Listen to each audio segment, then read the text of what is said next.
We are in SONAS Bathrooms Showrooms to help you with some expert advice on planning your bathroom with Richard Sloan from SONAS. This is part of a series of videos to help you to navigate your way through the journey of planning your bathroom with guidance from leading bathroom brand SONAS. Now, this episode is all about showers. Richard, we have plenty of choice anyway. Tell me where you should start when you're planning your shower. Yeah, so the first thing I would say, Lorraine, is, again, it goes back to the space that you have. So the first thing is that what footprint is available to you in the bathroom. So a lot of people now, as part of renovations particularly, may be sacrificing the bath. The bath has a big footprint and they may not use it that often. So in some cases, people will be taking out a bath and we'll be replacing that with a walk-in shower. Or if it's a new build, you may, if possible, you may try and get the shower and the bath into the master bathroom. That's the ideal situation. But for most clients, if not all, the priority is to get a decent sized shower. So the first thing you should consider then is the tray. Yes, so the tray is the first fixed item. That'll go in before anything else. Getting the size agreed, that's the most important thing. As a brand, we accommodate all sorts of sizes, from a 800 square, 700 square, all the way up to a 2 metre by 900. So there's every size available. But I suppose an optimum size for people to choose is something maybe 1200 long and 900 deep if they can get it, because the 900 depth gives you that additional elbow room. It's a more comfortable space. We do encourage visitors when they come to the showroom to step inside them and just get a feel for how they are. Yes. But yeah, the shower tray is the place to start. And this is a great way to, I suppose, introduce more colour back into the bathroom as well. So traditionally shower trays were always in white, and we still offer a big collection in the white acrylic cap tray. But the slate effect trays from our slate range and this collection called Eternity offer variations in colours, so there's different shades. And the property of the tray, the material that the tray is made from, has a natural slip resistance built into it. So because the footprint of the tray is getting bigger, having that bit of slip resistance is a safety feature as well, which is really, really helpful. This is the colour that my girls went for because it's just so cool and really edgy and kind of contemporary, you know, is what is essentially an old house where we live. I went for the white because I just wanted all white in my bathroom, but the colour choice is fantastic. Yeah, the white is classic and it'll never date, but again, colour, as I said, as an overall trend in the bathroom, is really part of, you know, what people want. So even in the shower trays, you've got lots of different colours to choose from. Tell me about doors versus panels then, and the pros and cons. So there's no right or wrong, is what I would say to you. I suppose most people's choice now, if they're putting in a new shower, their preference is to put in a bigger footprint, and generally they like the look and the aesthetic of having just the glass panels, because the perception is it just looks lovely and airy. You know, you're not seeing too much metal, and very easy to keep. So going for a panel, again, you would always have a variation in size depending on the footprint of the tray. So for example, if your tray space is 1200, the smallest panel we would offer is 700, and then that leaves a 500 access for you. You can put additional flipper panels on to give you that little bit of extra protection. So again, the bigger the tray, generally you leave 500 to 600 mil as an access, and then that determines the length of the panel. These particular panels come in a variety of colours, so we're looking at the brushed gold in this example. We also do them in white, nickel, black, and your classic chrome. It's a universal panel, so the one panel will work on either the side or on the end. So depending on the way the bathroom is designed, if this tray was in between 3 walls, you obviously just need the panel on the front.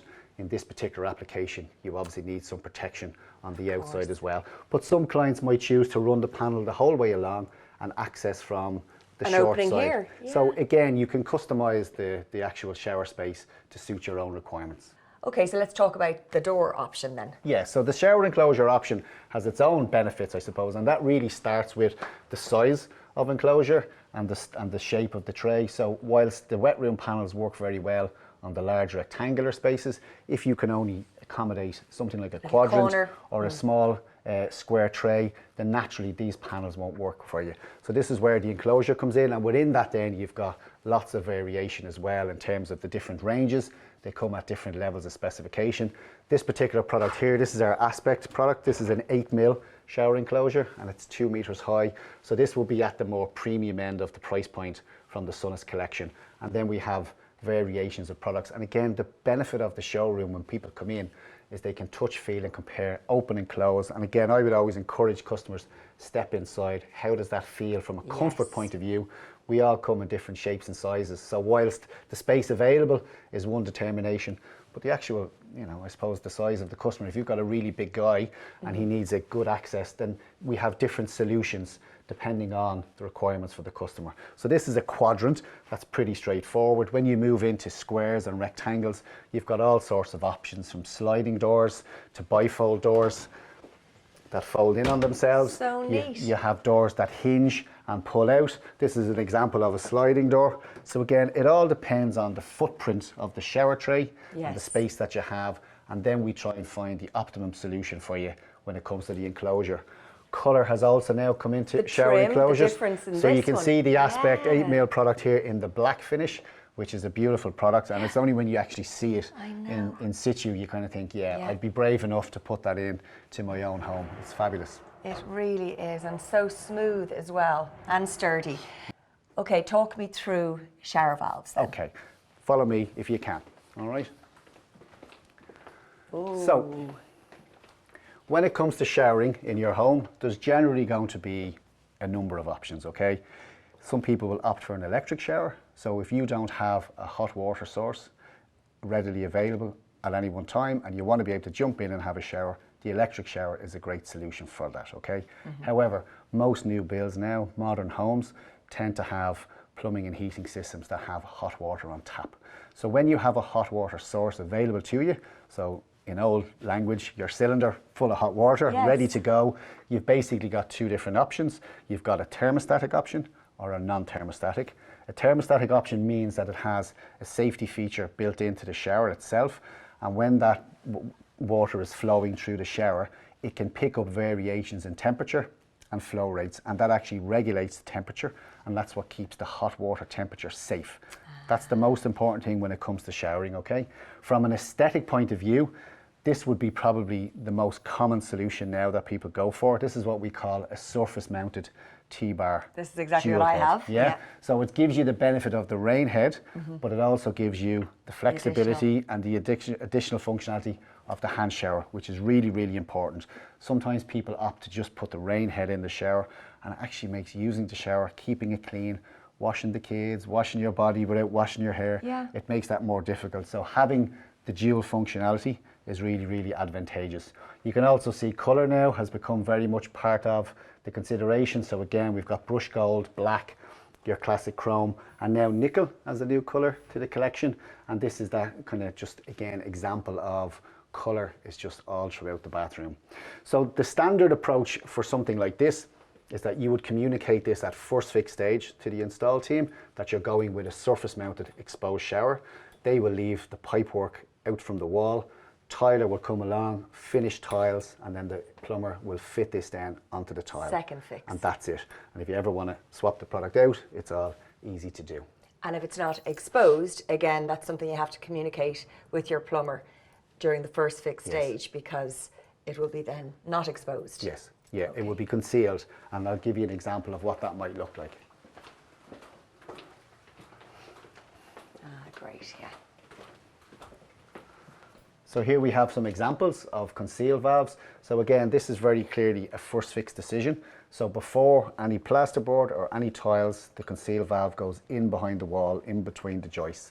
And then the trades will slab, they'll tile, and then the finished trim kit comes along at the second fix stage. So concealed valves, the advantage of a concealed valve is there's probably a little bit more flexibility. So if you go back to what we just looked at on the wall, your valve and your heads are obviously in close proximity. That's where they're positioned. You need to get in, turn them on, and then the flow rate starts. Whereas with concealed valves, you can put the valve and the shower head in different locations. So if you've got a fairly large footprint of a shower and you want to actually be able to turn on the shower before you walk in, you can put the shower valve at one end, so you don't have and to the go fixed head. from a You don't have to do the little dance to try and beat to try and get out of the way. There's also then different outlets. So you can see we have like dual outlets. We have dual outlet with diverter. So that means you can run one or two heads at different times. So you might have the fixed head and the hand shower. We also do triple control and triple outlet, so you can have the option then of running a third outlet from there. So again, these can be quite helpful if you're putting like body jets into the shower, and certainly when it comes to filling baths, which we'll show you later on, there's flexibility of operating flow rate from different outlets as well. So that's the main advantage of the concealed valves. These are all obviously touch control. You have push control options as well. And then this would be an example of a non-thermostatic shower, which I mentioned to you just a little bit ago. So these all have the thermostatic controls built in. This particular product would be what we call non-thermostatic. So it's not regulating any water temperature.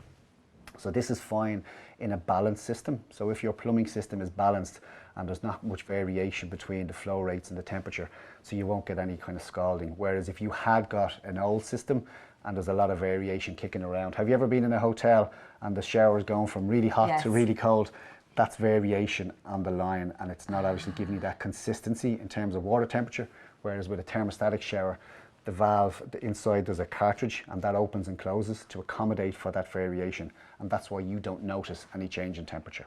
So these would be non-thermostatic, and these again are quite useful for filling baths and where you have a shower head over the bath, for example. Of course, great, and our colour range here again. Yeah, so again, we mentioned baths and filling baths, so just while we're on that subject, these are some examples of what we call bath spouts. So there's different designs, different finishes, and even this product here, this is actually a tap and an overflow filler built into one, and I'll be happy to show you that in situ on a bath down below so people can actually visualize it. But this is where you would actually be using controls to fill the bath through the overflow. So I can show you an example on one of our shower baths how all that looks.